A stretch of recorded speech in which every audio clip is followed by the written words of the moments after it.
Ele apareceu na vida da minha irmã como quem já sabia onde estava entrando. Um homem seguro demais de si, de fala mansa, sorriso ensaiado e um olhar que demorava 1 segundo a mais do que o necessário. O tipo de olhar que não te observa, te mede. Desde o primeiro jantar em família, senti algo apertar dentro de mim, uma intuição incômoda, quase física, como um reflexo que não dá para controlar. Eu tinha acabado de sair de uma missão longa, o corpo cansado, a cabeça cheia, e mesmo assim fui até lá porque minha mãe insistiu. Ele é um bom rapaz, filha.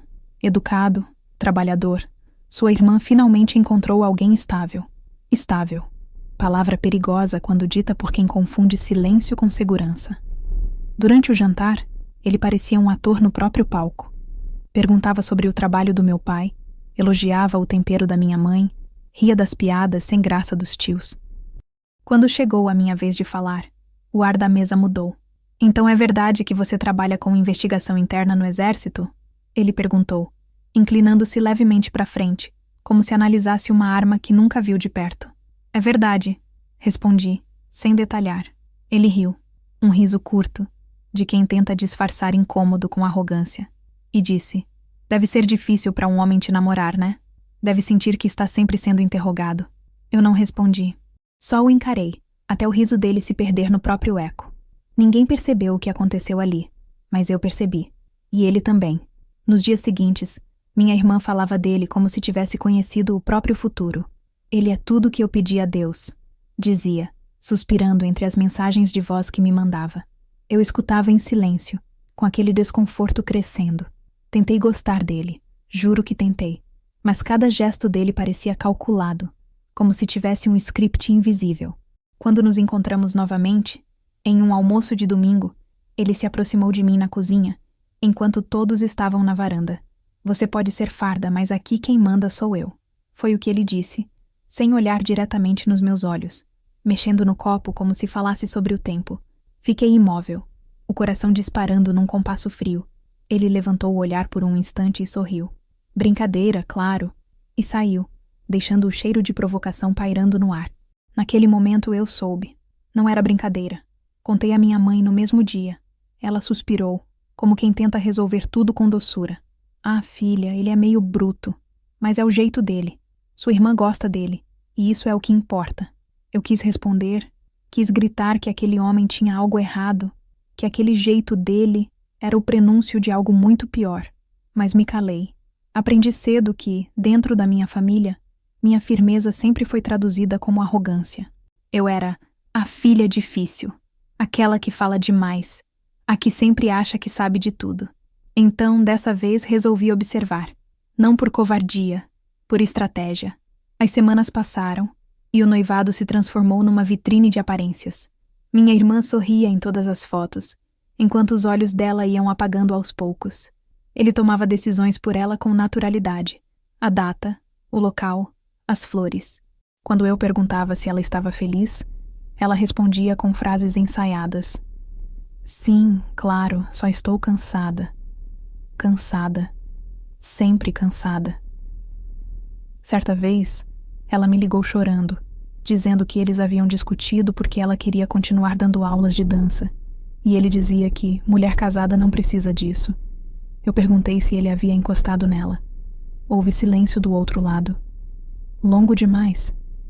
Quando ela finalmente respondeu, a voz veio trêmula. Não, ele só... gritou. Eu sabia que esse só era o início de algo que cresceria se ninguém cortasse pela raiz. No fim de semana seguinte, decidi falar com ele. Esperei o momento certo durante um almoço de família. Peguei 2 taças, fui até a varanda onde ele fumava e disse, posso te dar um conselho? Ele sorriu confiante. Claro, capitã. O tom dele tinha deboche. Respirei fundo. Homens que gritam com mulheres normalmente acabam gritando pra dentro, até explodirem. E quando explodem, não sobra nada ao redor. Ele ficou em silêncio por um instante, olhou para o horizonte e respondeu com uma calma perturbadora. Então é bom que ela aprenda a ficar quieta antes disso acontecer. A frase ficou pairando no ar como um soco que não tem som. Voltei para dentro. Segurei a taça até o vidro quase rachar nos meus dedos. Eu sabia que, dali em diante, O tempo contaria o resto da história. Contei ao meu pai dessa vez. Ele, sempre tão racional, apenas disse: "Não se envolva, filha. Você sabe como sua irmã é. Se você insistir, vai parecer inveja." Inveja foi o rótulo final. Ninguém quis ver, ninguém quis ouvir. Eu, que passara metade da vida apagando incêndios de outros, agora era o alerta ignorado. Passei a observar de longe. Vi o controle dele crescer disfarçado de zelo. Vi minha irmã trocar os vestidos coloridos por roupas neutras, parar de rir alto, de sair sozinha. Vi o brilho dela murchar aos poucos, como uma vela que arde demais tentando iluminar o escuro dos outros. Quando o casamento foi marcado, ninguém me pediu opinião. Apenas informaram a data. "Vai ser o dia mais feliz da vida dela", disse minha mãe. Eu olhei para minha irmã e pensei: ou o mais caro. Ainda assim, comprei o presente, o vestiário, o vestido azul que ela mesma escolhera. No fundo, queria acreditar que estava errada, que ele mudaria, que o medo que eu sentia era apenas fruto da minha desconfiança eterna. Até o último ensaio, ele manteve a máscara, o homem perfeito, o genro ideal. Mas quando me despedi naquele dia, ele se inclinou e murmurou: "Espero que saiba se comportar no casamento. Não queremos clima, né?" Olhei para ele, firme, e respondi: "Eu sou o clima." Ele riu, um riso curto, quase satisfeito, como quem sabia que me provocar era uma forma de me afastar. E conseguiu. Saí daquele salão com a certeza de que algo dentro daquela história estava prestes a ruir. Eu só não sabia o quanto. Naquela noite, escrevi no meu diário, um hábito que mantive desde o colégio militar. Há homens que não batem de início. Eles primeiro amarram. Foi o último aviso que me dei antes que tudo desabasse. Depois daquele almoço, nada mais foi igual. As semanas seguintes foram como andar num corredor estreito, onde cada porta se fechava silenciosamente atrás de mim. Não houve briga aberta, não houve ruptura. Foi mais sutil, mais lento, quase educado. De repente, percebi que as conversas em grupo diminuíram, que as mensagens de bom dia no grupo da família, que antes vinham de todos, começaram a chegar sem o meu nome marcado. Eu ainda fazia parte da família. Só não fazia mais parte da narrativa. Tudo começou quando minha irmã anunciou que o noivo queria um casamento intimista, apenas com pessoas próximas e energias positivas. A frase era dela, mas a entonação era dele. Senti a intenção escondida nas entrelinhas. Eu era o ruído que precisava ser removido para que a imagem de perfeição não rachasse. Naquele grupo de pessoas que eu amava, eu era o espelho que refletia o que ninguém queria ver. No início, tentei não dar importância. Continuei me oferecendo para ajudar com o que podia. Fornecedores, transporte, orçamento. Trabalho com planejamento estratégico há anos. Sabia que podia facilitar as coisas. Minha irmã respondia com emojis e evasivas. "Ah, obrigada, mana, mas o Rodrigo já resolveu tudo." Rodrigo. O nome dele começou a aparecer em cada frase, como se ela precisasse repetir para se convencer de que ele era mesmo o centro do mundo dela. Numa tarde de sábado, fui até a casa dos meus pais para entregar um presente de aniversário para minha mãe. Quando cheguei, vi pela janela da sala um pequeno grupo reunido. Minha irmã, o noivo, meus pais e uma tia que viera de Minas. Estavam rindo, escolhendo flores num catálogo aberto sobre a mesa. Minha mãe percebeu minha chegada, hesitou e, em vez de me chamar para entrar, fez um gesto rápido, quase imperceptível com a mão. Aquele gesto que mães fazem quando querem que a gente espere. Esperei. 5 minutos depois, ela veio até a porta, forçando um sorriso. "Filha, a gente está resolvendo umas coisinhas do casamento. Depois te mostro tudo, tá?" Eu entreguei o presente e disse que voltava outro dia. No caminho de volta, senti a garganta fechar.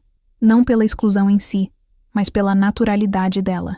O tipo de ferida que não sangra, mas infecciona devagar. Na semana seguinte, recebi uma ligação da minha tia Lúcia, sempre a mais direta da família.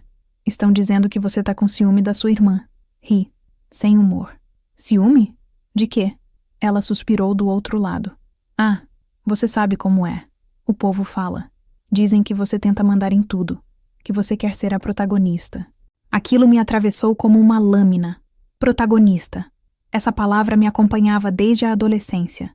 Eu era a filha que passava nos concursos, que ganhava medalhas, que viajava, que aparecia nas fotos da formatura com uniforme. Enquanto isso, minha irmã era a sonhadora, a sensível, a doce. E agora, no imaginário familiar, eu era a sombra que ofuscava o brilho do conto de fadas dela. Passei a ser tratada com cuidado excessivo, o tipo de cuidado que tem mais de medo do que de carinho. As ligações diminuíram. Os convites para jantares se tornaram raros. Quando eu ia, o noivo fazia questão de reforçar a nova hierarquia da casa. Ele sentava sempre na cabeceira, fazia piadas sobre disciplina e ordem, e olhava para mim como quem mede a resistência de um muro antes de derrubá-lo.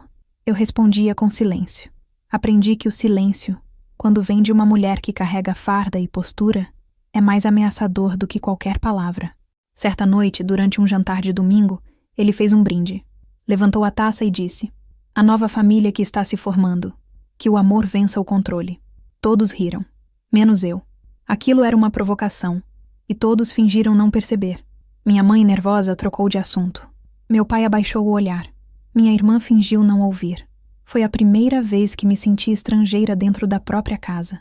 Os sinais do isolamento começaram a se multiplicar. Fui excluída do grupo de mensagens do casamento por engano. As fotos da despedida de solteira apareceram no Instagram no dia seguinte, todas com legendas sobre mulheres que se apoiam. Meu nome não estava marcado em nenhuma. Quando perguntei à minha mãe, ela apenas disse: "Filha, você sabe como sua irmã é. Ela quis evitar confusão. O Rodrigo não gosta quando você faz perguntas." Eu ri. Um riso curto, sem som. "Então a solução é me apagar?" Ela não respondeu. Os dias foram passando, e sem perceber, comecei a me afastar sozinha. Não por orgulho, mas por exaustão. Descobri que lutar contra o apagamento é mais cansativo do que o próprio silêncio. Trabalhei mais, passei mais tempo no quartel, aceitei turnos extras, plantões, revisões. À noite, chegava em casa e olhava para o telefone esperando uma mensagem que não vinha. O som das notificações de outros grupos, colegas, alunos, parecia zombar da ausência do único grupo que eu queria ler. Um sábado à tarde, minha irmã apareceu de surpresa na minha porta. Estava linda, vestido leve, maquiagem discreta, mas os olhos denunciavam o cansaço. Trouxe uma caixa com convites do casamento. "Vim te entregar pessoalmente", disse, tentando parecer natural. Peguei o convite, abri e li o nome dela, e o dele impressos em dourado. Na lista de padrinhos, meu nome não estava. Ela percebeu meu olhar e disse rápido: "Ah, é que o Rodrigo quis só casais, sabe? Nada pessoal." Eu assenti, engoli seco e disse: "Nada pessoal, claro. Mas era pessoal. Cada decisão era uma forma de me apagar mais um pouco." Naquela noite, sentei na varanda com uma taça de vinho e fiquei observando a rua vazia. Tentei lembrar a última vez que alguém da minha família me olhou com orgulho. Não por conveniência, mas por genuíno reconhecimento. Não consegui lembrar. Talvez tivesse sido na minha formatura, muitos anos antes, quando ainda havia espaço para mim no orgulho deles. Agora, eu era o incômodo que precisavam tolerar à distância. Mesmo assim, parte de mim insistia em acreditar que, no fundo, eles sabiam que eu só queria proteger minha irmã, que o alerta não era inveja, era cuidado, que a força que tanto me criticavam era a mesma que um dia ainda o salvaria. Mas a cada olhar frio, a cada frase evasiva, essa esperança ia morrendo um pouco mais. Foi nessa fase que comecei a sonhar com meu pai me chamando de exagerada. Era sempre o mesmo sonho. Ele sentado na varanda, tomando café, enquanto eu tentava explicar algo e ele balançava a cabeça, sorrindo com condescendência. Acordava com raiva e tristeza misturadas, e essa sensação começou a me acompanhar durante o dia, como uma sombra. O isolamento, percebi, não acontece de uma vez. Ele se instala pelas bordas, como mofo em parede antiga. Primeiro tiram sua voz, depois sua credibilidade, depois seu lugar. E quando você percebe, está do lado de fora, olhando pela janela. No grupo do trabalho, uma colega perguntou se eu estava bem. Respondi com uma mentira simples.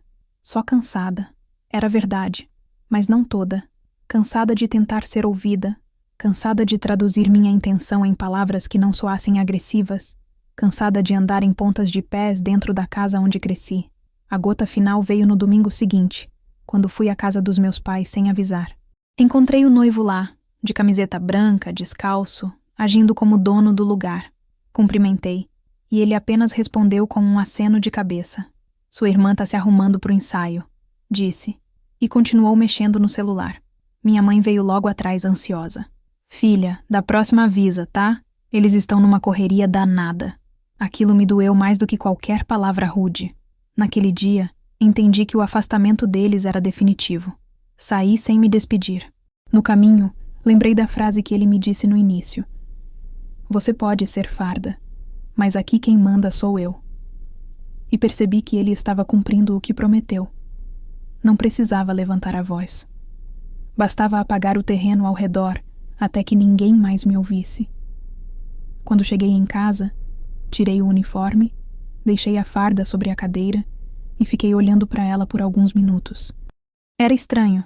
Passei a vida inteira aprendendo a lidar com inimigos externos, mas nunca imaginei que um dia precisaria usar a mesma disciplina para resistir à própria família. Naquela noite, escrevi mais uma linha no diário. O silêncio deles é o barulho da manipulação dele. E eu já estou ficando surda. Eu só não sabia que o que viria depois seria o estouro final, o colapso que faria o mundo deles desabar de vez. O convite ainda estava sobre a mesa, aberto, como uma ferida. Passei semanas tentando decidir se iria. Parte de mim queria aparecer, erguer o queixo e provar que não se recua diante de humilhações. Outra parte, a mais cansada, só queria desaparecer, deixar que o espetáculo seguisse sem testemunhas que pudessem lembrar que o conto de fadas era construído sobre silêncio e medo. Até o último instante, eu ainda me perguntava se deveria estar lá. Naquela semana, o clima na família parecia de euforia forçada. Minha mãe falava do casamento com um entusiasmo infantil, listando detalhes que eu nunca pedira para saber. As flores vão ser brancas e lilazes. Sua irmã vai entrar com aquela música que vocês ouviam quando eram pequenas, lembra? Lembrava. E era justamente essa lembrança que me fazia doer. Aquela música, um dia, tinha sido o hino da nossa infância. Um tempo em que éramos só duas meninas correndo descalças no quintal, sem saber que um dia o mundo nos colocaria em lados opostos da mesma dor. Na véspera do casamento, minha irmã me ligou. A voz dela vinha baixa, tensa. Você pode vir aqui um instante? Preciso conversar. Fui. Mesmo com o pressentimento queimando por dentro, fui. A casa dos meus pais estava tomada por flores, caixas, fitas, barulho de preparativos. Tudo tão colorido e artificial que chegava a ser triste. Encontrei-a no quarto, sentada na beira da cama, ainda com os cabelos molhados. Quando me viu, tentou sorrir. Obrigada por vir. Ficamos um tempo em silêncio. O tipo de silêncio que já carrega um adeus. Eu sabia que ela queria dizer algo difícil. E ela sabia que eu sabia. Por fim, respirou fundo e falou. Mana, eu acho que é melhor você não ir amanhã. As palavras vieram secas, diretas, como quem arranca um curativo. Fiquei imóvel, olhando para ela. Por quê? Ela baixou os olhos, mexendo nos dedos. É que o Rodrigo acha que sua presença pode deixar o clima tenso. Você sabe como ele é. Sei, respondi. E foi só isso. Ela pareceu esperar uma explosão, uma reação, qualquer coisa. Mas eu apenas fiquei ali, de pé, com o coração parado e o rosto imóvel. Ela continuou. Não quero confusão. Eu só quero que o dia seja perfeito. Perfeito para quem? Perguntei. Ela hesitou. Para todo mundo. Sorri. Um sorriso pequeno, triste. Todo mundo, menos eu. Ela começou a chorar. Tentou se justificar, como quem tenta costurar uma roupa rasgada com linhas invisíveis. Você é importante para mim, mas ele está nervoso. E minha mãe disse que seria melhor evitar, sabe? Você tem um jeito muito intenso. A palavra intenso soou como uma sentença. Eu a ouvi muitas vezes na vida, sempre usada para disfarçar o desconforto que as pessoas sentem quando uma mulher não se dobra. Sentei-me ao lado dela. Você acha mesmo que eu faria alguma coisa para te envergonhar? Ela balançou a cabeça, mas não me olhou. Não, mas você sabe como ele é. Ele disse que se você for, vai se sentir provocado, que não quer brigar na frente dos convidados. Eu ri, um riso que me arranhou a garganta. Brigar? Ele já está se preparando para isso? Que curioso. Geralmente quem planeja a guerra é quem teme perder o poder. Ela não respondeu. Fiquei olhando para ela. A mesma menina que um dia eu defendi de colegas que zombavam de seu cabelo. A mesma que eu levava no colo quando caía da bicicleta. Agora, adulta, me pedia para não aparecer no dia mais importante da vida dela, por medo do homem que dizia amá-la. Levantei-me, fui até a janela e fiquei encarando o quintal. Você sabe que casamento não é o fim de um conto de fadas, né? Ela, confusa, perguntou. Como assim? É o começo de um contrato, respondi. E às vezes quem assina sem ler acaba preso. Ela chorou mais. Você não entende, ele é bom para mim. Virei-me devagar. Ele te faz se sentir pequena. E isso nunca é bondade. A porta se abriu abruptamente. Era ele, parado no batente, de braços cruzados, com aquele olhar de quem se diverte em interromper conversas. Espero que não esteja estragando o clima, capitã, disse, usando meu título com ironia.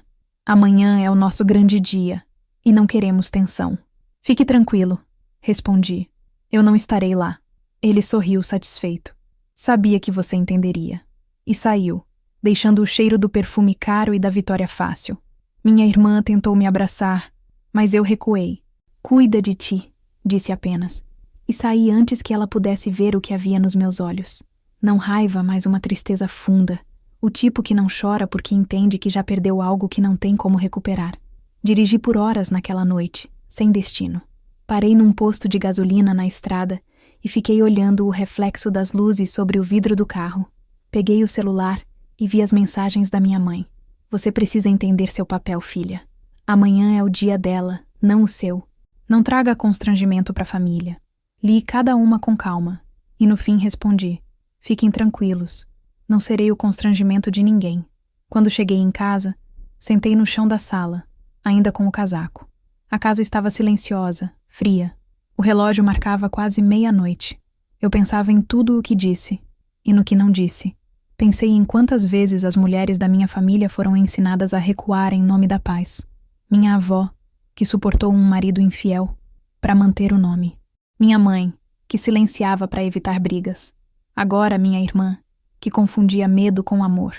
E eu, a única que havia quebrado esse ciclo, agora era indesejada. Peguei meu diário e escrevi. Amanhã minha ausência será o presente mais silencioso que já dei. Na manhã seguinte, acordei com o som distante de fogos. O casamento. As redes sociais começaram a encher-se de fotos e vídeos. Vestidos, risadas, copos erguendo brindes. Todos sorrindo, todos felizes. Olhei uma por uma, até encontrar uma foto em que ele aparecia de terno, abraçando minha irmã pela cintura. O olhar dele para a câmera era o mesmo que eu vi no primeiro jantar, de quem já venceu uma guerra que os outros nem sabem que começou. Desliguei o celular, fui até a cozinha e preparei café. Enquanto a água fervia, senti algo dentro de mim se quebrar e se reorganizar ao mesmo tempo. Uma mistura de perda e libertação. Pela primeira vez, entendi que o amor que eu sentia pela minha irmã não me dava mais o direito de protegê-la, só de esperar que um dia ela quisesse se salvar. Passei o resto do dia tentando preencher o vazio com qualquer coisa. Fiz faxina, organizei documentos, revisei relatórios. À noite, cozinhei para mim mesma e sentei no sofá com uma taça de vinho. A televisão estava ligada, mas o som não importava. Eu só queria que o dia terminasse. E terminou. Sem drama, sem lágrimas. Apenas um silêncio pesado. O tipo de silêncio que anuncia tempestades que ainda não chegaram. Foi quase meia-noite quando meu telefone vibrou. Achei que fosse alguma colega de serviço, mas não. Era uma notificação de notícia local. O título, em letras maiúsculas, congelou meu sangue. Noiva é agredida pelo próprio marido durante a festa de casamento. O nome dela estava lá. O rosto também. Um vídeo tremido, gravado por um convidado, mostrava o momento em que ele gritava, empurrava, depois a derrubava no chão enquanto os músicos paravam de tocar. A música cessava, os gritos começavam. Fiquei olhando para a tela, imóvel. O mundo pareceu girar num som abafado, como se tudo ao redor tivesse sido coberto por um vidro espesso. Senti uma mistura de choque, raiva, culpa e uma dor que não tinha nome. Naquele instante, percebi que a minha ausência não foi covardia. Foi profecia. E o que viria depois, o hospital, os olhares, a vergonha coletiva, seria apenas o início da parte mais silenciosa da guerra. O dia amanheceu com um tipo de luz que eu nunca gostei. Aquele cinza frio que não é tristeza nem alegria, apenas suspensão. Acordei cedo, por reflexo, como quem se prepara para uma missão. Só que naquele sábado não havia uniforme, nem reunião, nem ordem do dia. Havia apenas o som do silêncio e um vazio difícil de nomear. Eu sabia que naquele exato momento minha irmã devia estar se arrumando, rodeada de pessoas, música, risadas, talvez até nervosismo bom. E eu, a irmã mais velha, estava do lado de fora desse mundo, por escolha deles, e agora, por decisão minha também. A chaleira apitou, o café subiu com cheiro amargo, e eu me sentei à mesa com a caneca quente entre as mãos. Não era raiva o que eu sentia. Era um cansaço ancestral, como se tivesse herdado o peso de todas as mulheres da minha família que foram silenciadas. Olhei para o celular, que vibrava sem parar com notificações, fotos no grupo, vídeos curtos, legendas ensaiadas. O grande dia chegou. Minha irmã está deslumbrante. Que casal lindo! Eu lia tudo, mas não sentia nada. Era como assistir a uma peça onde todos decoraram falas, menos você. Pensei em enviar uma mensagem simples. Desejo sorte, mas apaguei antes de enviar. Não por orgulho, e sim por lucidez. Sorte é o que se deseja a quem vai enfrentar algo que não pode controlar. E ela já tinha escolhido o próprio naufrágio. Passei o resto da manhã limpando a casa. Cada gesto parecia um ritual de contenção. Varrer o chão, trocar os lençóis, regar as plantas. No rádio, tocava uma música antiga, daquelas que se infiltram na mente sem pedir licença. Era a mesma canção que ela usaria para entrar no salão, a trilha que transformava o casamento num símbolo de perfeição. Desliguei o rádio. Fiquei em pé por alguns minutos, olhando para o nada, tentando entender como duas pessoas criadas sob o mesmo teto podiam ter aprendido lições tão diferentes sobre o que é amor. Por volta do meio-dia, o sol finalmente apareceu, fraco, e eu me peguei imaginando a cena. Ela entrando de branco, o vestido rendado que ela mesma descrevera, os olhos marejados, ele sorrindo de um jeito que enganava até as câmeras. E minha mãe, claro, emocionada, segurando o buquê de flores reserva, caso alguma coisa dê errado. Engraçado como minha mãe sempre foi precavida com os objetos, mas nunca com as pessoas. Peguei o carro e dirigi até o litoral. Não por fuga, mas por necessidade de espaço. O ar dentro de casa estava denso demais, impregnado de lembranças. O mar, pelo menos, tinha a decência de não pedir explicações. Estacionei, tirei os sapatos e caminhei pela areia fria. O vento me cortava o rosto, e o som das ondas era o único diálogo possível. Fiquei ali por horas, olhando o horizonte, pensando que talvez minha ausência tivesse sido um último ato de amor, porque estar lá significaria assistir à encenação de um amor que eu sabia que terminaria em gritos, e eu não queria guardar aquela imagem da minha irmã, vestida de branco e prisioneira de um homem que sorria com os dentes e odiava com os olhos. Por volta das 4 da tarde, recebi a primeira ligação da minha mãe. Não atendi. Depois vieram mais 2, 3, até que as notificações pararam. Imaginei que deviam estar na cerimônia, ocupados demais para lembrar de quem escolheram excluir. E por estranho que pareça, senti alívio. Pela primeira vez em meses, ninguém me esperava. Ninguém me pedia nada. Ninguém me testava. Era apenas eu, o mar e um silêncio que doía. Mas era meu. Voltei para casa ao entardecer. O céu estava rosado e eu quase achei bonito. Tomei banho, fiz uma sopa simples e deixei a televisão ligada num volume baixo. As imagens piscavam sem sentido. Propagandas, novelas, comerciais de perfume. Tudo parecia distante, como se eu assistisse à vida de outra pessoa. Por volta das 8 da noite decidi deitar, mas o sono não veio. O corpo estava quieto, mas a mente insistia em percorrer cada lembrança da infância.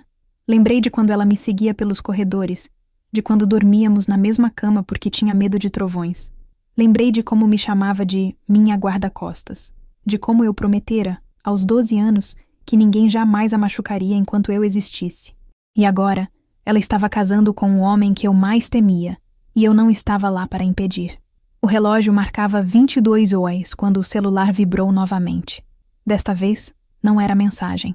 Era um vídeo compartilhado em um grupo que eu mal usava mais.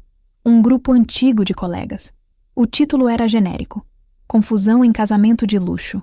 Cliquei sem pensar. A imagem tremia, mas o som era claro. Música alta, depois gritos, uma cadeira caindo. E então, um empurrão. Um vestido branco tombando contra o chão, uma mulher chorando, um homem sendo contido. Levei alguns segundos para entender o que estava vendo. Era ela. Era o rosto da minha irmã. O homem era ele. O vídeo durava pouco mais de 10 segundos, mas cada um deles parecia uma eternidade. Eu vi o olhar dele. Aquele mesmo olhar do jantar, frio, vazio, satisfeito. Vi o desespero de minha mãe, tentando segurá-lo, e o caos dos convidados. E então, silêncio. O tipo de silêncio que não vem da ausência de som, mas do choque absoluto. Senti o corpo gelar. O telefone começou a tocar quase ao mesmo tempo. Era minha mãe, e dessa vez eu atendi. A voz dela vinha trêmula, distorcida. Ela tá no hospital. Ele bateu nela, minha filha. Na frente de todo mundo. Fiquei muda. A mão tremia tanto que o celular quase caiu. Onde ela tá? Perguntei. No Santa Isabel. Vem pra cá, por favor. Vesti a primeira roupa que encontrei. Peguei as chaves e saí. A estrada até o hospital parecia mais longa do que nunca. O rádio ligado. Mas eu não ouvia nada. O volante escorregava nas minhas mãos suadas. E pela primeira vez em muito tempo, chorei. Não um choro de desespero, mas de reconhecimento. Como se algo dentro de mim dissesse. Era inevitável. Quando cheguei, o saguão estava cheio de gente. Convidados, parentes, curiosos. A música, os risos, os flashes, tudo havia se transformado em murmúrio e vergonha. Minha mãe estava sentada num banco, o rosto pálido. Quando me viu, começou a chorar. Você tinha razão. Foram as primeiras palavras dela. Eu sei, respondi, sem rancor, apenas cansada. Entramos no quarto juntas. Ela estava deitada, o rosto machucado, o vestido manchado de vinho e sangue.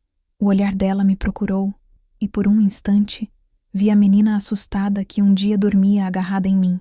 Você tentou me avisar, ela sussurrou.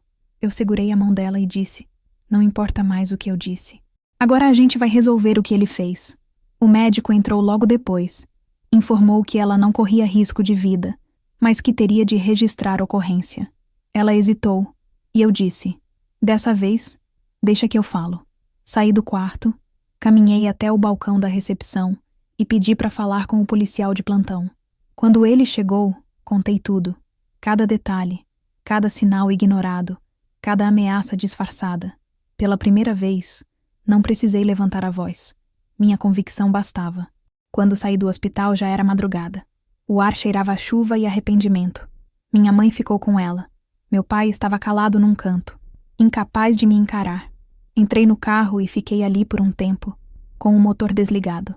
Pensei em tudo o que poderia ter sido evitado, em quantas vezes tentei avisar, em como me silenciaram. E ainda assim, naquele instante não senti raiva. Senti apenas uma certeza fria. Ninguém saiu ileso de fingir que não ouviu um aviso. A lua estava alta quando voltei para casa. O celular vibrava sem parar com mensagens de familiares, vizinhos, curiosos. É verdade o que aconteceu? Como ela tá? O que ele fez? Eu não respondi a ninguém. Entrei, fechei as cortinas e sentei na penumbra. Na mesa, o convite do casamento ainda estava ali. Peguei-o, dobrei em 4 e joguei na lixeira. Na manhã seguinte, o sol nasceu igual, frio e pálido, mas nada era o mesmo. A cidade acordava com a notícia que já se espalhava nas redes. O casamento perfeito tinha virado tragédia. E pela primeira vez, eu não era a exagerada, a amarga, a difícil. Eu era a mulher que tentou avisar. Mas agora, já era tarde demais. Naquela manhã, a cidade parecia mais barulhenta do que nunca. O som dos carros, dos rádios ligados, das conversas apressadas, tudo vibrava num tom que não combinava com a quietude em que eu estava mergulhada. Dormi pouco, e o pouco que dormi foi entre sonhos confusos, flashes do salão, o vestido branco manchado, o olhar dele antes do golpe, o som do corpo dela caindo. Quando abri os olhos, a luz já entrava pela janela, cortando o chão da sala como uma lâmina. O telefone vibrava sem parar. Não precisei atender para saber o que era. As manchetes já circulavam. Noiva agredida durante a própria festa de casamento em salão de luxo. As fotos vinham acompanhadas de legendas cuidadosas. O tipo de texto que tenta parecer neutro, mas alimenta a curiosidade mórbida de quem lê. O rosto da minha irmã, pálido, cansado, já estava em todos os portais. O dele, pixelado, porque as investigações ainda estavam em andamento. Era como se a imprensa já soubesse o roteiro. Uma tragédia doméstica. Um escândalo que em poucos dias seria substituído por outro. Mas para mim, aquele escândalo tinha nome, cheiro, rosto e uma vida inteira de sinais ignorados. Fui até a cozinha, preparei café e sentei em silêncio. A xícara tremia na minha mão. O celular apitava a cada minuto. Mensagens de colegas, conhecidos, até de pessoas que eu não via há anos. Você viu? Era sua irmã, não era? Como ela tá? Sempre achei aquele homem estranho. Fiquei olhando para a tela por longos minutos, sem responder a ninguém. A tragédia tinha se tornado espetáculo. E eu sabia que dentro da minha família começava agora o segundo ato. Aquele onde todo mundo tenta reescrever a própria culpa. Por volta das 10 da manhã, fui ao hospital. O corredor estava lotado de flores, como se tentassem cobrir o cheiro da vergonha com perfume. Minha mãe estava sentada, imóvel, o olhar perdido. Quando me viu, levantou-se devagar, e a primeira coisa que disse foi: "A imprensa está lá fora." Não perguntou como eu estava, nem se eu tinha dormido. Só isso. "Eles querem saber o que aconteceu", continuou. "A gente disse que foi um desentendimento." Olhei para ela com um misto de incredulidade e pena. "Desentendimento? Ele bateu nela, mãe, na frente de todos." Ela desviou o olhar. "As pessoas são cruéis, filha. Vão julgar." Respirei fundo. "E o que você acha que estão fazendo agora, mãe? Fingir que nada aconteceu não vai apagar as câmeras, nem os olhos de quem viu." Entrei no quarto. Minha irmã dormia. O rosto estava machucado, o braço enfaixado. Ao lado da cama, uma bolsa com um vestido, dobrado às pressas, sujo de vinho e de sangue. Fiquei ali parada, observando-a dormir. Cada respiração dela parecia um lembrete do quanto tudo poderia ter terminado pior. Sentei numa cadeira e deixei o tempo correr. Em algum momento, ela abriu os olhos. Ficamos em silêncio. Eu esperava que ela dissesse algo, qualquer coisa, mas o que saiu foi um sussurro quase infantil. "Você me disse." Assenti, sem orgulho. "E você vai precisar ser forte agora." Ela tentou sorrir, mas o rosto não deixava. "Eu não sei se consigo." "Vai conseguir. Só não tenta sozinha." Pouco depois, um policial entrou. Pedia depoimento. Ela hesitou. Minha mãe se aproximou e disse: "Não precisa, querida. Vamos resolver isso entre famílias." Foi a primeira vez em muitos anos que ergui a voz com minha mãe. "Não, mãe. Isso não é mais entre famílias. Isso é crime." O policial me olhou com gratidão disfarçada. Ele parecia cansado, como alguém acostumado a ver o mesmo ciclo se repetir. O homem violento, a mulher ferida, a família negando. Ela acabou concordando em depor, ainda que com a voz baixa e trêmula. Contou o que aconteceu. Disse que ele bebeu, que começou a reclamar da música, do vestido, de algo trivial, que ela tentou acalmar, e ele empurrou. Depois empurrou de novo. E quando ela caiu, ele gritou. Disse coisas que ela não quis repetir. Os convidados tentaram intervir. Ele fugiu antes da polícia chegar. Eu ouvi tudo, sem interromper. Quando terminou, ela chorou. A enfermeira entrou e sugeriu que descansasse. Eu saí do quarto. Na recepção, um repórter tentava abordar minha mãe. "A senhora confirma que foi violência doméstica?" Ela respondeu com aquele tom de falsa calma que aprendeu com os anos. "Foi um mal-entendido. Ele é um bom rapaz." Teve um surto. Aquilo me doeu mais do que o próprio ato dele. Um surto. Uma palavra leve para encobrir um crime. Quando saí do hospital, o sol batia forte. Mas dentro de mim só havia um frio seco. Estacionei o carro a algumas quadras dali e fiquei olhando para o horizonte. Vi casais andando de mãos dadas, crianças rindo, gente indo e vindo como se nada tivesse acontecido. E percebi que, para o mundo, de fato, Nada havia mudado. Só para nós. No caminho de volta, o rádio transmitia a notícia em tom neutro. Em nota, a família da vítima afirma que a situação está sendo resolvida em particular. Resolvida. Outra palavra que a sociedade inventou para deixar as mulheres sangrarem em paz. Quando cheguei em casa, o telefone tocou. Era meu pai. Sua mãe está preocupada com a exposição. Você devia ajudar a conter isso. Conter? Perguntei. Ela precisa de justiça, não de contenção. Ele suspirou do outro lado, exausto. Você sempre transforma tudo em guerra. E vocês sempre transformam tudo em silêncio. Desliguei. Naquela noite sentei diante do computador e comecei a escrever. Não um relato. Não uma denúncia pública. Escrevi para mim mesma. Cada lembrança. Cada sinal ignorado. Cada palavra dita por ele. Cada vez que minha irmã calou. Escrevi por 3 horas. Sem parar. Quando terminei, li tudo e percebi que pela primeira vez eu não estava tentando alertar ninguém. Eu estava apenas registrando, como quem faz um relatório interno de uma operação fracassada. Na manhã seguinte, as redes sociais estavam tomadas pelo assunto. Vídeos do momento circulavam em perfis de fofoca, em páginas locais, cada um com seu julgamento, cada um com sua moral pronta.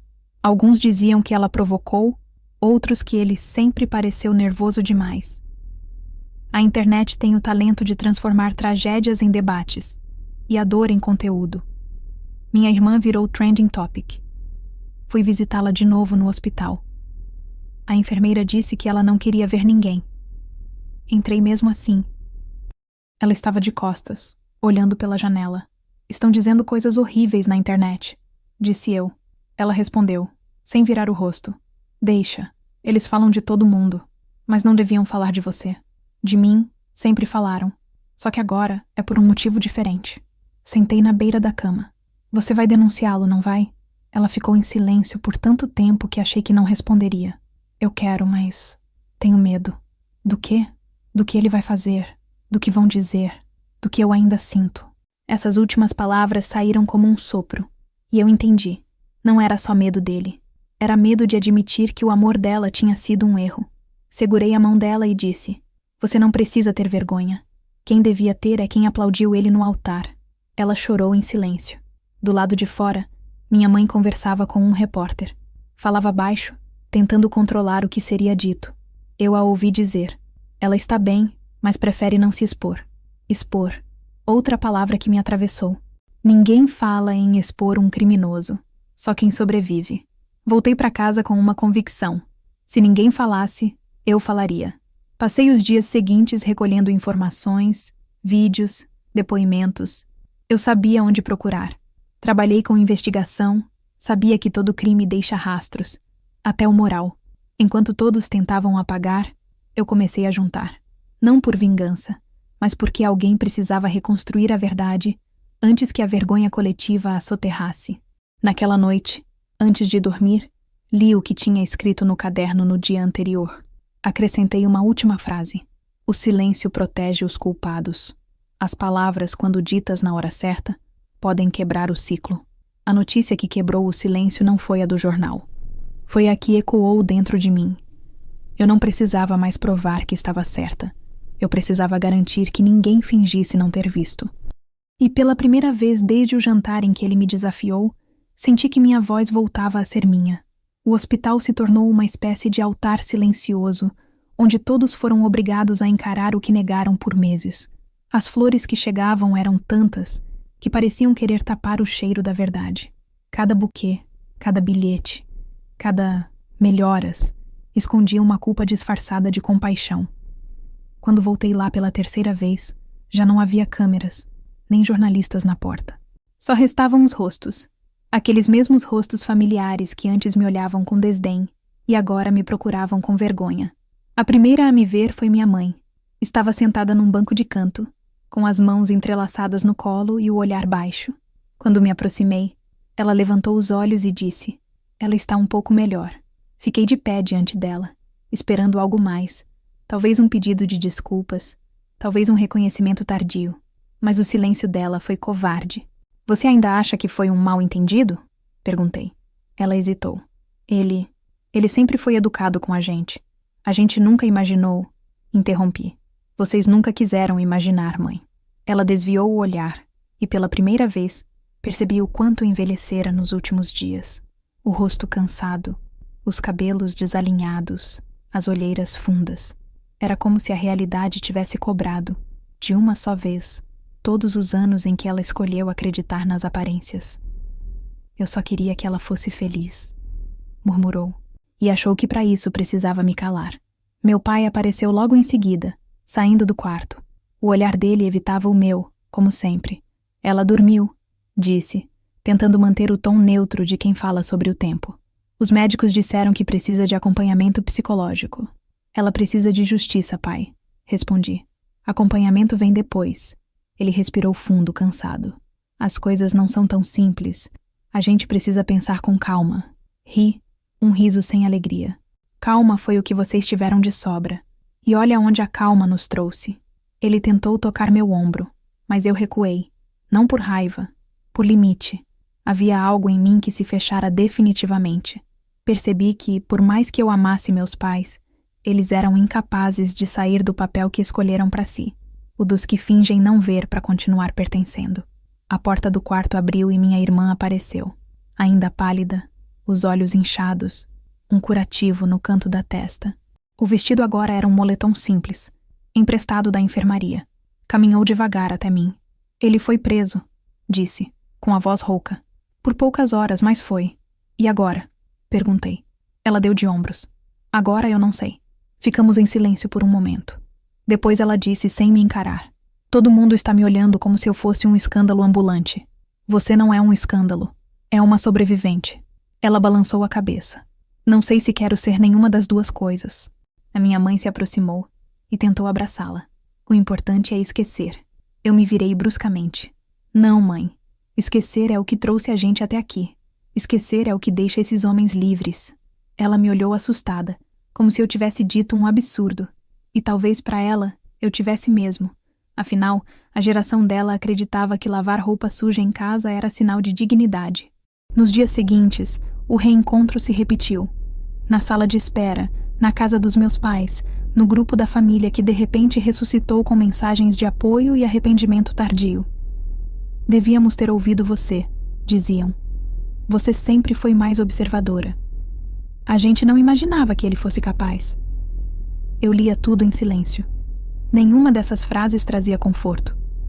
Eram só tentativas de aliviar a consciência, de dividir o peso do erro como quem reparte um bolo azedo. Certa noite, minha mãe organizou um jantar de reconciliação.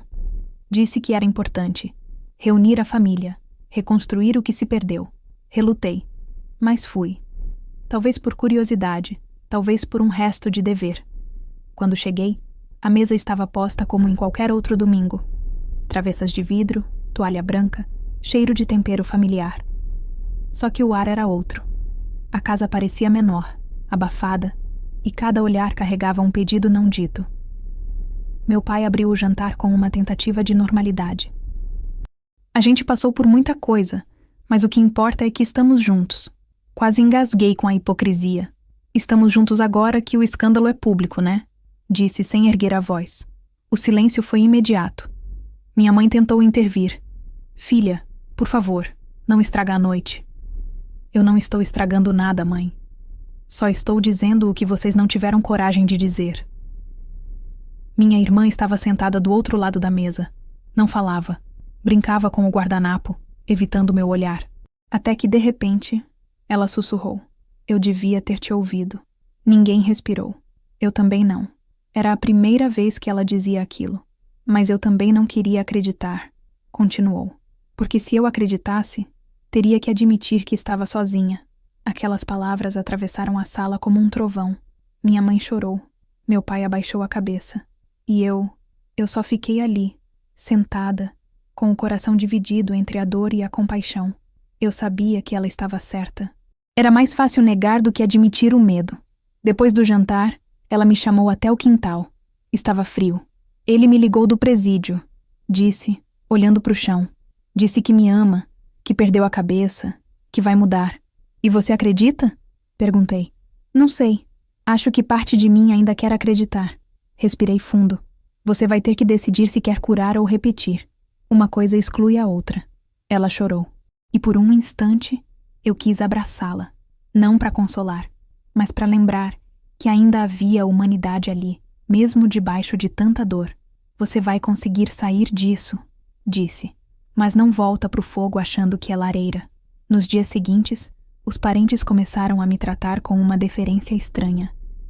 Como se eu tivesse se tornado uma autoridade moral que os deixava desconfortáveis.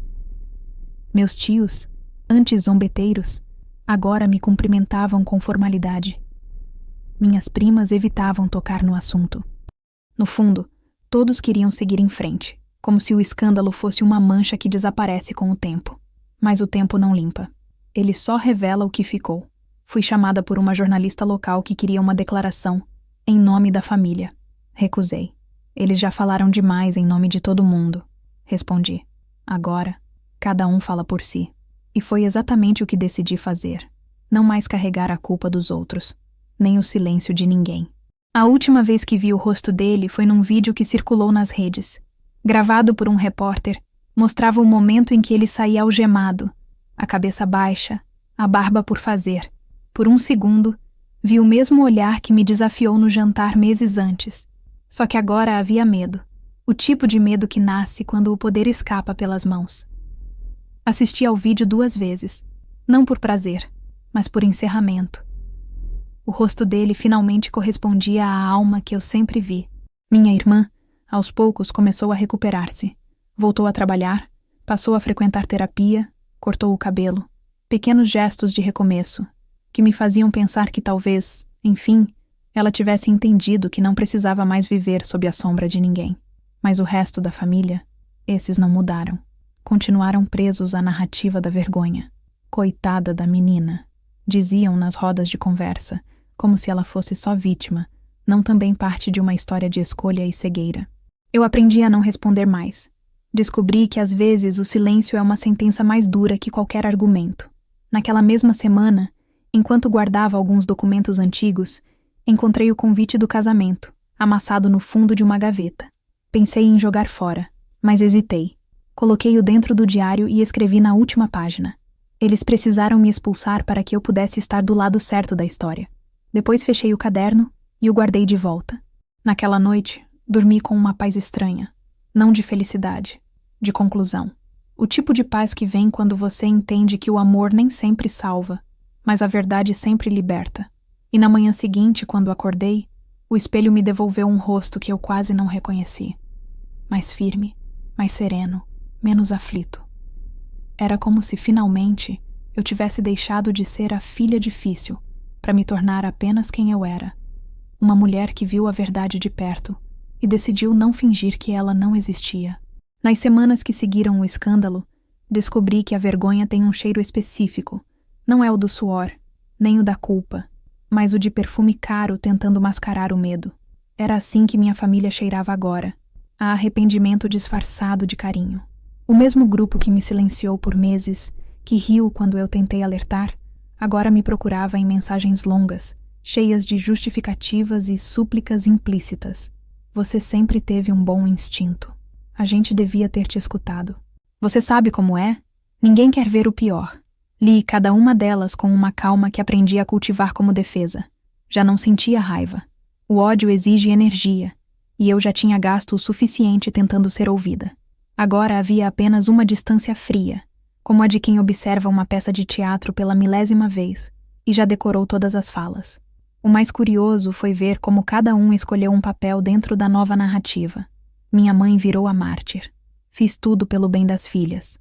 Meu pai, o conciliador. Vamos deixar o passado para trás. Minhas tias se tornaram as conselheiras piedosas, enviando versículos e orações. Até os primos, que antes zombavam da minha rigidez, agora me elogiavam por ter uma força impressionante. A ironia era que essa força sempre esteve ali, só que antes ela era incômoda, agora era conveniente. E claro, havia o público, os conhecidos, os colegas de trabalho, os vizinhos. Todos queriam saber mais, comentar, opinar, transformar o sofrimento em lição moral. Que coisa triste, né? Diziam, balançando a cabeça, como se o choque fosse suficiente para absolvê-los da própria curiosidade. Alguns até me paravam na rua. Você é a irmã dela, não é? A que avisou? Eu respondia apenas com um aceno. Será que avisou? Virou meu novo rótulo. Um título que parecia honraria, mas vinha carregado de solidão. Na internet, a história tinha virado combustível de opinião. Alguns culpavam ele, outros culpavam ela, outros culpavam o álcool, a pressão, o destino, o mundo moderno. Poucos se lembravam que, antes de tudo, havia ali uma mulher com o rosto marcado e uma família inteira treinada para fingir normalidade. E quando os holofotes começaram a apagar, restou o que sempre sobra depois do escândalo: a reconstrução silenciosa e a culpa compartilhada, ainda que disfarçada. No primeiro domingo após o ocorrido, minha mãe me chamou para um almoço de reaproximação. Eu sabia o que isso significava. Não era sobre carinho, era sobre imagem. Ela queria mostrar que a família estava unida novamente, como se unidade pudesse ser colada com toalhas limpas e sobremesas elaboradas. Fui, talvez por costume, talvez por curiosidade de ver até onde iria a encenação. A mesa estava farta, as janelas abertas, o cheiro de comida de sempre. Aquele mesmo aroma que um dia significou casa e agora significava cenário.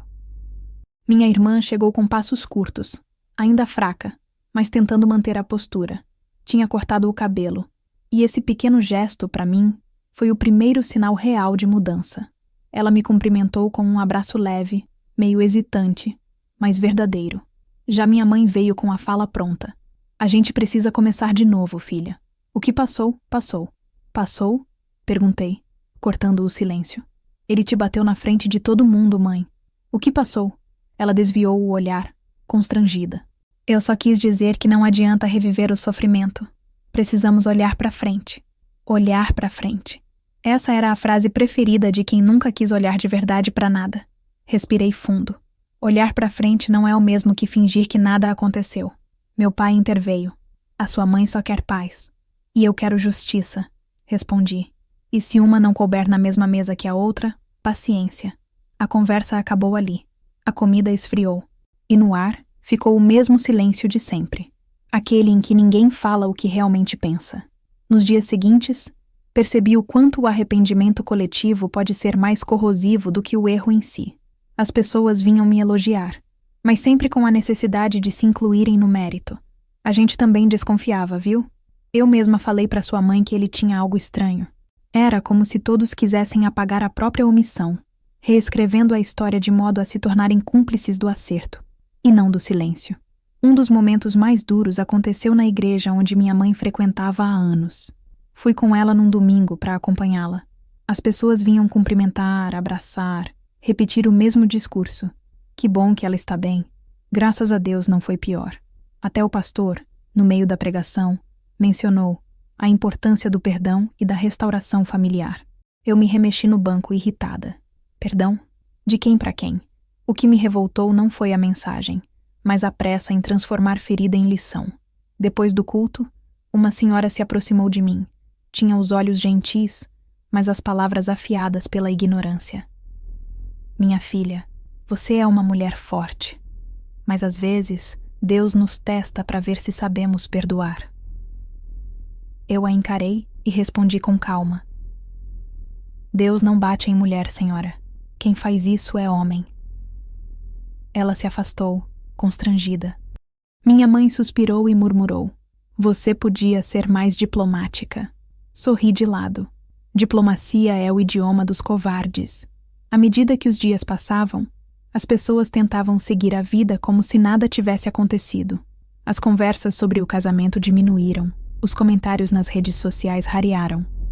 Mas por dentro, eu sabia que nada estava resolvido. Era como um incêndio apagado na superfície, com o fogo ainda ardendo embaixo das cinzas. Minha irmã começou a se abrir comigo aos poucos. Uma noite, me ligou chorando. Ele mandou uma carta da prisão. Disse que vai mudar, que me ama, que quer recomeçar. E o que você quer? Perguntei. Silêncio. Eu quero não sentir mais nada. Ela respondeu. E naquele momento, percebi que o arrependimento também tinha contornos de dependência. Não só o dele, mas o de todos. Cada um preso à própria ilusão de que bastava pedir desculpas para apagar o passado. No grupo da família, uma mensagem fixada por minha mãe tentava selar a paz. Uma foto antiga de nós três. Eu, ela e minha irmã, com a legenda: família é tudo. O amor supera qualquer dor. Olhei para aquela imagem e percebi que amor e perdão não são sinônimos. Amar não é esquecer o que aconteceu. Amar, às vezes, é se afastar o suficiente para não permitir que aconteça de novo. Nessa mesma semana, fui chamada para depor oficialmente sobre o que sabia. O investigador me perguntou se queria incluir observações pessoais. Eu disse que sim, e registrei o que achei essencial. Ele não enganou só uma mulher. Enganou uma família inteira que preferiu a conveniência à verdade. Ao sair da delegacia, o céu estava nublado, e eu senti algo parecido com alívio. Pela primeira vez, minhas palavras estavam em um lugar onde não poderiam ser apagadas. Na volta para casa, passei pela frente da antiga casa de festas. Estava fechada com o letreiro apagado. As flores do jardim haviam murchado, e havia ainda manchas no piso de mármore, marcas que o tempo ainda não levou. Parei o carro, fiquei olhando. Pensei em como aquele lugar concentrava o início e o fim de uma farsa. A música, as promessas, os aplausos, tudo desfeito em segundos. Foi ali que entendi, de forma plena, o que a hipocrisia do arrependimento coletivo realmente significa. É quando o mundo inteiro se ajoelha diante do erro. Não para pedir perdão, mas para esconder a vergonha de ter assistido calado. E foi também ali, diante daquele portão trancado, que decidi que não passaria o resto da vida sendo a mulher que tinha razão. Ter razão nunca foi vitória. Vitória, para mim, seria transformar aquela dor em algo que pudesse impedir outras. Naquela noite, escrevi no meu diário: eles choram hoje o que riram ontem, e ainda assim, acreditam que isso é arrependimento. Eu choro o que ainda não deixaram nascer: o respeito. Fechei o caderno, apaguei a luz e, pela primeira vez em muito tempo, dormi sem sonhar. A notícia havia deixado de ser manchete há semanas, mas dentro de mim o caso ainda reverberava como um eco que se recusava a morrer. O país já tinha outros escândalos, outros vídeos, outras vítimas. As timelines seguiam, as hashtags mudavam, os debates esfriavam. Mas eu sabia que aquilo não podia simplesmente passar. Não para ela, não para mim, não depois de tudo. Eu passava as noites revisando os documentos do processo, lendo cada linha dos depoimentos, cada termo jurídico. Era quase um instinto profissional. Talvez o resquício do meu treinamento em investigação, talvez apenas a tentativa desesperada de retomar algum controle sobre a narrativa. Descobri coisas que me gelaram. O homem que todos chamavam de bom partido tinha 3 registros de agressão anterior, todos arquivados por falta de provas. Uma ex-namorada prestara queixa anos antes, mas desistira após acordo amigável. Outro caso em outra cidade envolvia um episódio idêntico. Um empurrão, uma queda, uma festa. Era um padrão, um ciclo, e a nossa família tinha sido apenas a nova temporada do mesmo horror. Quando mostrei à minha mãe, ela empalideceu. Mas por que ninguém falou nada? Olhei para ela com uma serenidade cortante. Porque ninguém quer ser a mulher que destrói a reputação de um homem. Só a mulher que paga o preço por ele. Comecei a reunir provas, registros, testemunhos.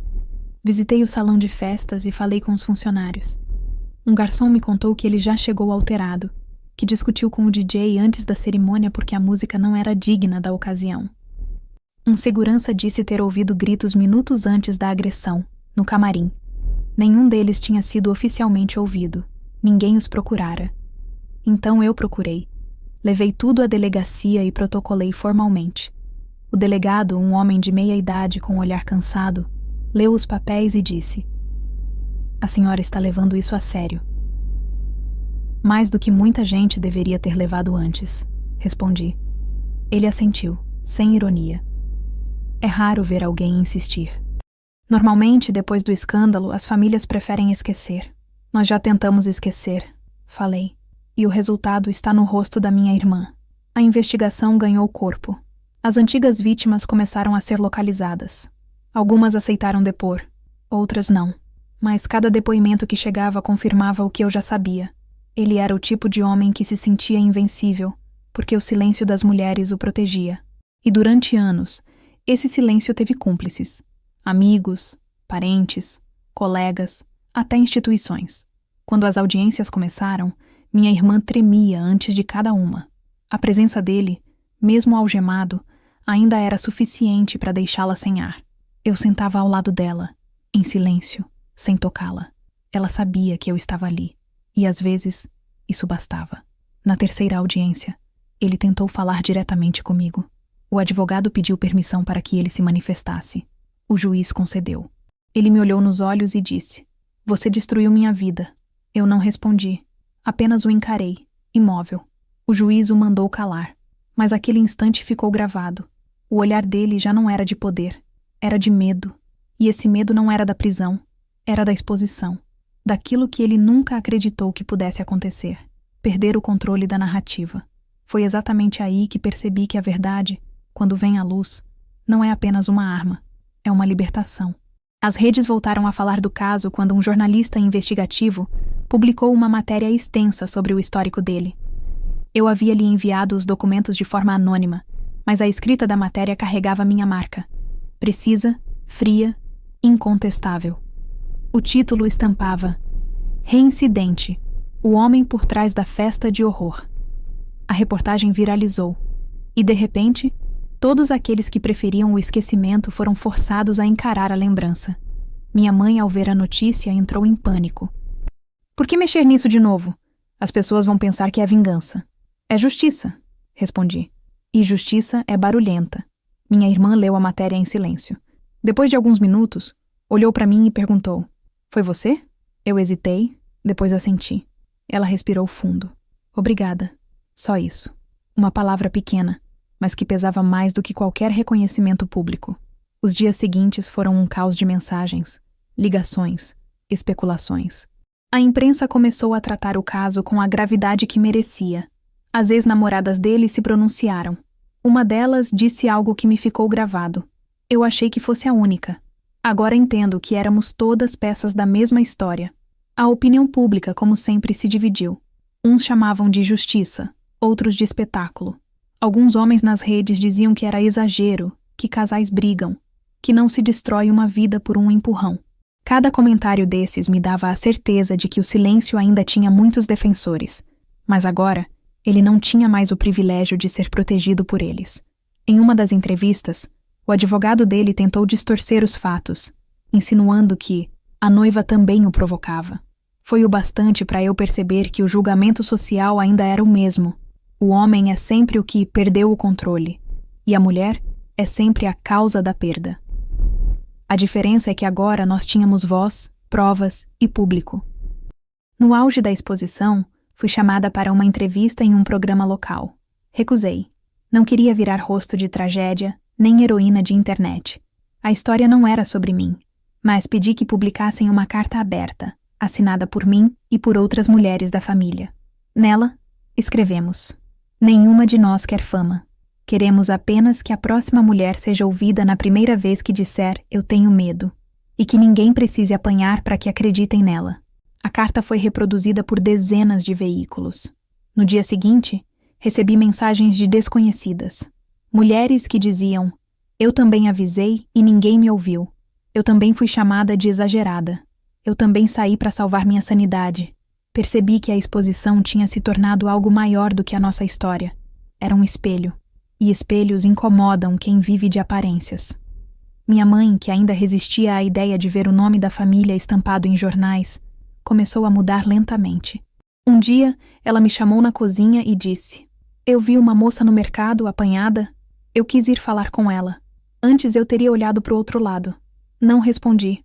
Só a abracei. Era o primeiro gesto sincero dela em meses." Minha irmã começou a dar palestras em grupos de apoio a mulheres. No começo tremia, gaguejava. Depois, falava com firmeza. Eu acreditei que ele mudaria. Agora acredito que quem muda é quem sobrevive. E eu? Eu continuei trabalhando, vivendo, observando. Não virei ativista, nem mártir. Só uma mulher que aprendeu que a verdade é como a luz. Pode cegar quem viveu na escuridão, mas nunca destrói o que é real. Meses depois, o processo chegou ao fim. Ele foi condenado a 3 anos em regime semiaberto. Pouco, eu sei, mas suficiente para quebrar o ciclo de impunidade que o protegia. No dia da sentença, o juiz leu as palavras com voz monótona. Quando terminou, ele olhou para mim e disse: "A senhora foi essencial para este caso." Eu apenas respondi: "Eu só fiz o que devia ter sido feito lá atrás." Ao sair do fórum, o sol batia forte. Minha irmã caminhava ao meu lado, ainda frágil, mas inteira. "Acabou?" ela perguntou. Pensei por alguns segundos. Para ele, talvez. Para nós, começou agora. Naquela noite, sentei na varanda e abri meu diário. Escrevi: "A exposição pública não destruiu a família. Ela apenas iluminou o que já estava podre. E sob a luz, tudo o que se finge perfeito mostra as rachaduras." Fechei o caderno, olhei para o céu e senti um tipo diferente de silêncio. Não o silêncio da omissão, mas o da paz que vem quando finalmente se diz tudo o que precisava ser dito. A sentença saiu numa sexta-feira abafada, e com ela, uma sensação estranha de esvaziamento. Por meses, tudo em torno da minha vida girou em torno daquela história. As audiências, as entrevistas, as provas, o peso de carregar a verdade. Agora, o juiz tinha batido o martelo, a imprensa tinha encontrado outro escândalo para ocupar espaço, e minha irmã começava a respirar sozinha. Mas dentro de mim, algo ainda estava suspenso. Uma ferida aberta não se fecha com papel timbrado. Na noite seguinte à condenação, ela me ligou. A voz era calma, mas cansada. "Você pode vir aqui?" perguntou. Hesitei, mas fui. A casa onde ela morava agora era pequena, de paredes claras e janelas abertas. O tipo de lugar onde o silêncio não assusta, apenas acomoda. Quando cheguei, ela estava sentada no sofá, descalça, segurando uma caneca de chá. Tinha olheiras, mas o rosto já não trazia aquele medo constante. "Ele mandou outra carta", disse, estendendo um envelope. Eu sentei ao lado dela, mas não toquei. "Leu?" Ela balançou a cabeça. "Ainda não. Tenho medo do que vou sentir." O envelope estava lacrado, mas mesmo assim parecia pulsar. Ela o encarava como quem encara uma lembrança. "Quer que eu leia?" perguntei. Ela hesitou, depois assentiu. Rasguei com cuidado e comecei. A carta era longa, cheia de arrependimentos e justificativas. Ele falava de arrependimento, de saudade, de terapia, de um novo homem que dizia estar nascendo dentro dele. Palavras que, à primeira vista, podiam comover. Mas entre as linhas, havia o mesmo veneno de sempre. Culpa disfarçada de amor. "Você me tirou o chão", ele escreveu. "Mas também foi você quem me fez melhor." Quando terminei, dobrei o papel e o coloquei sobre a mesa. "Quer guardar?" Ela negou. "Queima." Fiz o que ela pediu. Peguei uma vela sobre o balcão e encostei a ponta do papel na chama. O fogo subiu devagar, crepitando até virar cinza. Ficamos olhando juntas em silêncio, como se estivéssemos assistindo ao fim de um capítulo. "Você acha que ele muda?" ela perguntou sem tirar os olhos do fogo. "Não sei", respondi. "Mas isso não é mais problema seu." Ela sorriu de leve, um sorriso triste, mas sincero. "Sabe o que é estranho? Às vezes, ainda sonho com o dia do casamento. Mas no sonho, tudo é igual. Menos uma coisa. Você está lá." Senti o nó subir na garganta. "E o que acontece?" "Nada. Você só me olha. E ele não me toca." Ficamos em silêncio por longos minutos. Aquele sonho dizia mais do que qualquer conversa. Era o inconsciente dela pedindo perdão de um jeito que as palavras nunca conseguiriam. Eu não precisava ouvi-la dizer "me desculpa." Já estava dito. Nos dias seguintes, ela passou a me procurar mais. Não para falar do passado, mas do presente. Mandava mensagens simples. "Fiz pão hoje. Comecei a correr.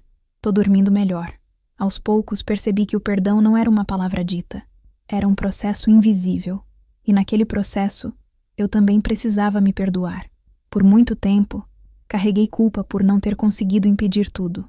Revivia cada conversa, cada aviso, cada silêncio que aceitei por cansaço. A mente é cruel quando se alimenta de "e se?" E se eu tivesse insistido mais? E se eu tivesse ido ao casamento? E se eu tivesse gritado mais alto? Mas agora, vendo minha irmã reconstruir a própria vida, entendi que a responsabilidade de salvar alguém não é sinônimo de amor. Às vezes é apenas o disfarce do controle, E amar, de verdade, é saber o limite entre proteger e permitir que o outro aprenda. A reconciliação com a minha mãe foi mais lenta. Ela ainda tropeçava nas próprias defesas. Eu só queria que tudo voltasse ao normal, dizia sempre. E eu respondia: o normal foi o que quase nos matou, mãe. Com o tempo, ela parou de repetir. Um dia, me chamou para tomar café. Falamos sobre trivialidades até que de repente ela disse: sabe, filha, eu achava que ser mãe era manter as aparências. Agora percebo que é ensinar a encarar o que dói. Aquilo foi o mais próximo de um pedido de perdão que eu poderia receber dela. E foi o bastante. Ainda assim, comecei a sentir a necessidade de distância. Aquele tipo de espaço que não nasce de mágoa, mas de sobrevivência. Voltar todos os dias à casa dos meus pais, aos olhares, às lembranças, à rua onde tudo aconteceu, me mantinha presa a uma história que já tinha acabado. Era como continuar usando um uniforme depois da aposentadoria. Comuniquei minha decisão numa tarde de domingo. Vou me mudar para a cidade vizinha, disse durante o almoço. Por um tempo. Minha mãe arregalou os olhos. Mas agora que tudo está se ajeitando, é exatamente por isso, respondi. Para que continue assim? Eles tentaram me convencer a ficar. Argumentaram que eu era o equilíbrio da família. Mas eu já não queria mais esse papel. Passei a vida sendo o pilar, o escudo, o ponto de sustentação. E percebi que o pilar também cansa. Quando comecei a empacotar minhas coisas, encontrei o caderno onde anotei tudo desde o início. As conversas, os sinais, as provas, as noites sem sono. Li as primeiras páginas e senti o peso do tempo. Aquela mulher que escreveu com raiva e urgência já não existia. No lugar dela, havia outra, mais serena, mais cética, mas também mais livre. Decidi guardar o caderno como estava, sem apagar nada. Deixei as manchas de café, as páginas amassadas, o registro cru de tudo o que vivi. No dia da mudança, minha irmã apareceu cedo para ajudar. Trazia uma sacola com 2 canecas novas. Para quando você fizer café lá, disse. Na sacola havia também um bilhete. Não é para você esquecer de mim. É para lembrar que, quando eu cair de novo, sei quem vai me ajudar a levantar. Eu a abracei com força. Foi um abraço silencioso, o tipo que diz tudo o que as palavras não alcançam. Ela chorou um pouco, e eu também. Depois se afastou e disse: vai viver, mana. Você fez por mim o que ninguém fez. Na estrada, com o carro cheio de caixas, senti uma mistura de alívio e luto. Deixar para trás não é o mesmo que abandonar. É respeitar o próprio limite. A cidade nova me recebeu com o barulho do mar e o vento salgado. Aluguei um apartamento pequeno, perto de uma colina. As paredes ainda nuas, o cheiro de tinta fresca. Fiz café, sentei no chão e ouvi o som do silêncio. Um silêncio diferente, limpo, sem peso.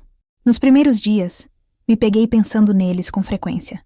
Às vezes, vinha um lampejo de saudade. Outras vezes, uma pontada de tristeza.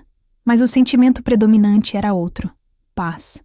Eu finalmente tinha descoberto que é possível amar alguém e, ao mesmo tempo, manter distância. Que o perdão verdadeiro não precisa de convívio, apenas de compreensão. Uma semana depois, recebi uma mensagem da minha irmã, uma foto do pôr do sol, e a frase: acho que estamos bem. Respondi: estamos. Cada uma no seu tempo. Fechei o celular, respirei fundo e olhei pela janela. O horizonte estava avermelhado, o tipo de cor que anuncia o fim de um ciclo e o começo de outro.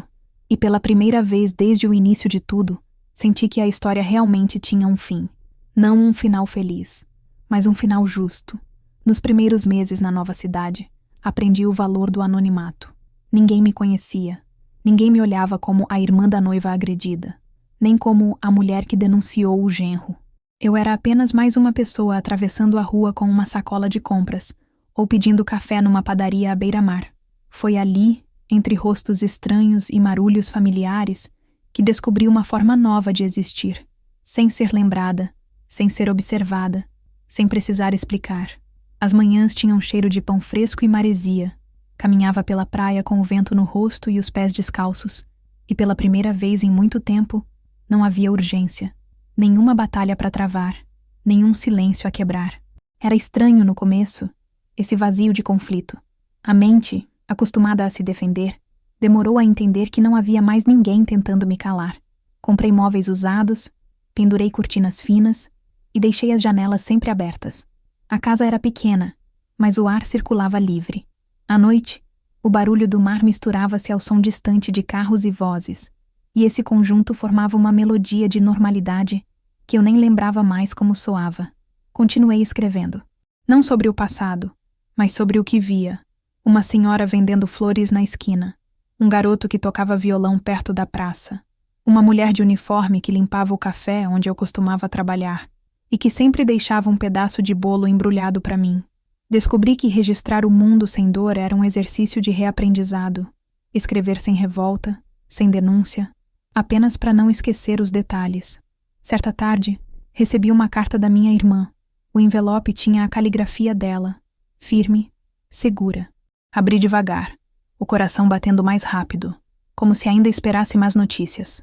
Mas não, era uma carta leve. Dizia que ela estava bem, que havia conseguido um novo emprego, que continuava indo às sessões de terapia e que, pela primeira vez, sentia orgulho do próprio reflexo. Quando acordo e me olho no espelho, escreveu, não vejo mais a mulher que apanhou, vejo a mulher que sobreviveu.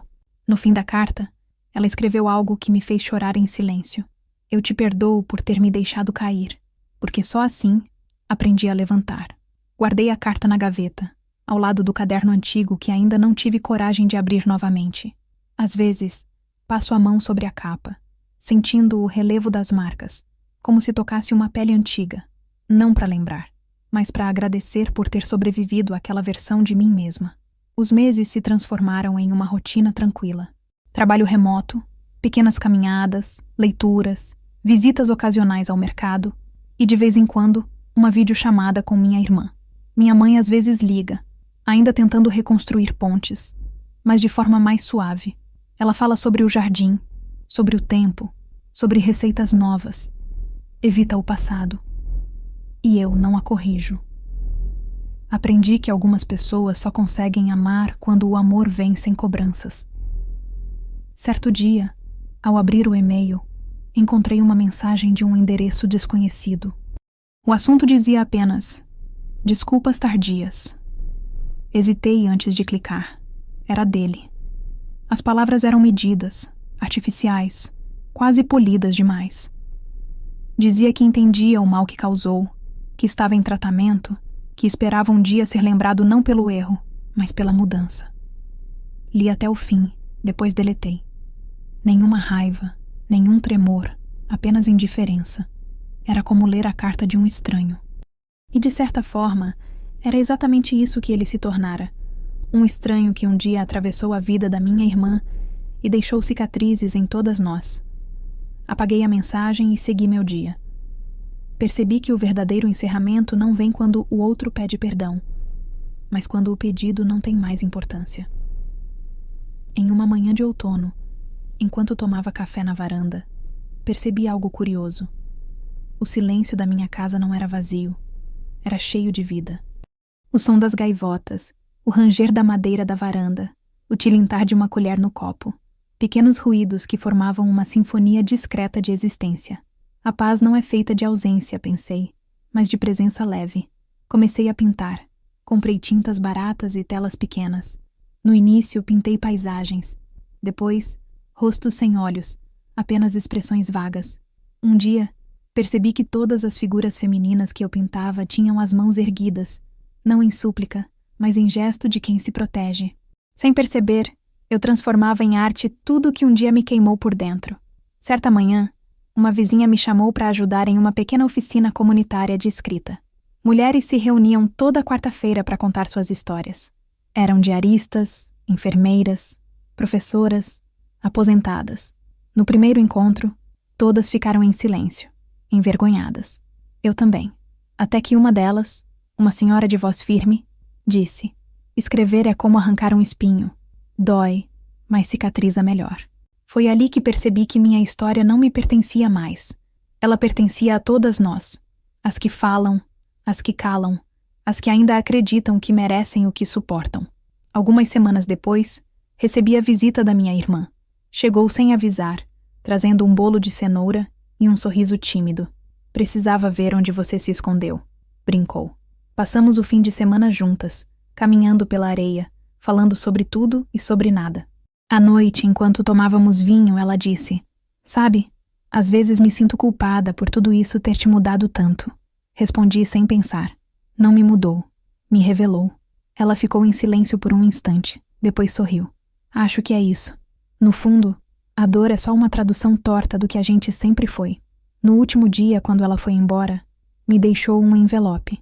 Dentro havia uma foto nossa, criança, sentadas no quintal de casa, com os joelhos sujos e os cabelos desgrenhados. Atrás da foto, ela escreveu: para lembrar que, antes de tudo, fomos meninas que acreditavam que o mundo era bom. Coloquei a foto no espelho da sala. Todas as manhãs, quando me arrumo, ela me olha de volta, e eu sorrio. Alguns meses depois, participei da primeira exposição coletiva de pintura da cidade. Expus 3 quadros. Nenhum tinha título, só números. Uma mulher me abordou ao final e perguntou: o que essas figuras representam? Pensei por alguns segundos e disse: são mulheres que aprenderam a existir sem plateia. Ela sorriu, e nesse sorriso havia um reconhecimento silencioso, o tipo que só quem já se reconstruiu consegue oferecer. Na volta para casa, caminhei pela orla. O céu estava cor de cobre, o mar calmo, e o vento soprava o suficiente para balançar o cabelo. Parei por um instante e percebi que pela primeira vez em anos não sentia necessidade de olhar para trás. A paz, entendi, não é um prêmio, é um estado de consciência. É quando o silêncio deixa de ser castigo e vira escolha. Cheguei em casa, acendi uma vela e abri o caderno antigo. Li as últimas linhas escritas antes da mudança. O silêncio protege os culpados, mas também cura quem aprende a usá-lo. Senti vontade de acrescentar algo. Peguei a caneta e escrevi logo abaixo: hoje o silêncio é meu, e nele cabe tudo o que perdi e tudo o que encontrei. Fechei o caderno, deixei a vela queimar até o fim e me deitei. Do lado de fora, o mar continuava seu movimento infinito. Ninguém mais falava do caso. Nenhuma manchete, nenhum comentário. E pela primeira vez, isso me pareceu justo. Nem tudo precisa ser lembrado. Algumas histórias, quando terminam, não pedem aplausos. Pedem apenas que ninguém volte a escrevê-las. Adormeci com essa certeza simples. A paz verdadeira não precisa de testemunhas.